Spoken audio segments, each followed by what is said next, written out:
Last છે win win. તું પણ જીતે, હું પણ જીત, આપણે બંને જીતીએ. એટલે જો ઇન્ટરેક્શન છે, જ્યાં ઓર્ગેનાઇઝેશન છે, જ્યાં બધા સાથે મળીને કામ કરવાનું, ત્યાં વિન વિન મેન્ટાલિટી હોવી જોઈએ. અને જો વિન વિન મેન્ટાલિટી હશે તો જ આપણે બંને સર્વાઈવ કરી શકીશું, બંને સફળ થઈશું. ના હું એકલું સફળ થઈશ, ના તું એકલું સફળ થઈશ. આ વાર્તા સાંભળી છે? શું છે?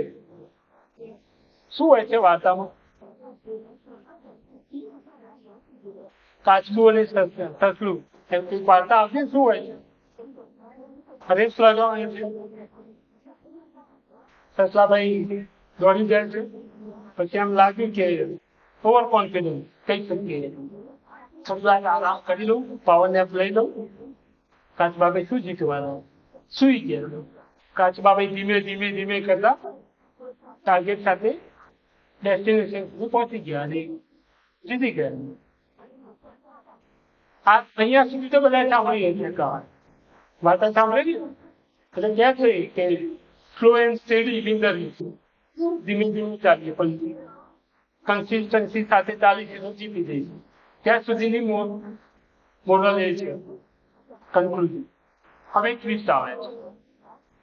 જો આજ કહાની આપણી સાથે બનતી હોય તો આપણે શું કરીએ? રાત્રે જઈ સ્ટ્રેટેજી બનાવીએ, પ્લાનિંગ કરીએ કે કાચબાભાઈ જીતી ગયા છે તો કઈ રીતે હરાવું. તો સસલાભાઈ પણ રાતે ગયા, વિચાર્યું હવે શું કરું તો કાચબાભાઈને હરાવું. તો વિચાર આવ્યો કે બીજા દિવસે કાચબાભાઈ પાસે પહોંચ્યા કે ફરી રેસ લગાડો. કાલે તો તમે બાય એક્સિડન્ટ જીતી ગયા છો, ફરી રેસ લગાવીએ, જોઈએ કોણ જીતે છે. આ વખતે રસ્તો હું નક્કી કર્યું. કાચબાભાઈ કે કઈ વાંધો નહીં, તમે રસ્તો નક્કી કર્યો તો રસ્તો એકદમ માટી વાળો, એકદમ માટી હોય ને એવો રસ્તો કહીએ, ફૂલ માટી. તો કાચબાભાઈને તો ચાલુ નથી થયું. તો રેસ લગાવી, ઓબ્વિયસલી સસલાભાઈ કૂદકા મારતા મારતા પહોંચી ગયા, જીતી ગયા. કાચબાભાઈ હારી ગયા. એટલે સસલાભાઈ કે જોયું ને, તમે તો કાલે બાય એક્સિડન્ટ, બાય લક તમે જીતી ગયા છો, અસલી વિનર તો હું જ છું. જોયું ને આજે હું જીતી ગઈ. કાચબાભાઈ કે સાચી વાત. હવે કાચબાભાઈ રાતે ગયા, ઊંઘ ના આવે, હારી ગયા છે, કંઈક કરવું પડશે. આપણે હારી જઈએ તો થાય ને, સ્ટ્રેટેજી બનાવીએ. ક્રિકેટના મેદાનમાં જો હારી ગયા હોય, ટેસ્ટમાં હારી ગયા હોય તો બીજા દિવસે રાતે સ્ટ્રેટેજી બનાવી, પ્લાનિંગ કરી કેવી રીતે સામેવાળાને હરાવું. તો કાચબાભાઈ એવું વિચાર્યું. બીજા દિવસે, ત્રીજા દિવસે એકચ્યુઅલી સસલાભાઈ આવે તો ફરી રેસ લગાવી, પણ આ વખતે રસ્તો હું નક્કી કરીશ. સસલાભાઈ ઓવર કોન્ફિડન્સ, નો પ્રોબ્લેમ, ગમે તે રસ્તો હોય હું જીતી જઈશ.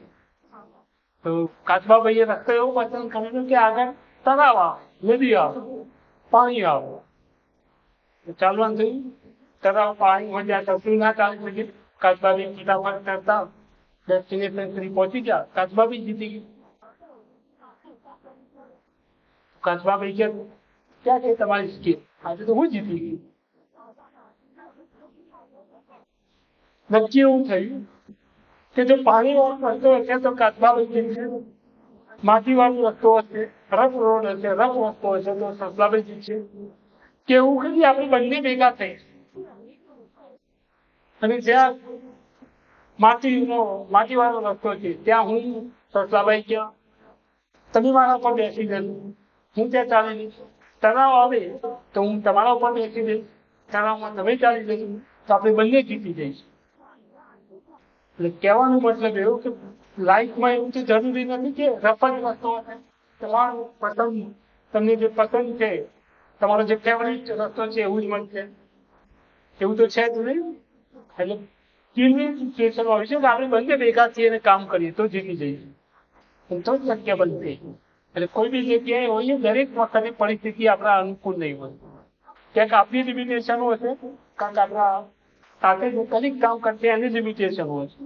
તો બંને સાથે કામ કરીશું તો બંને પરિસ્થિતિ કોઈ પણ આવશે સફળ થઈશું. તો આપણી મેન્ટાલિટી વિનિંગ સિચ્યુએશન હોવી જોઈએ. એક વિનિંગ સિચ્યુએશન તમને ઇન્ટરડિપેન્ડન્સથી ઇન્ટરડિપેન્ડન્ટ બનાવશે.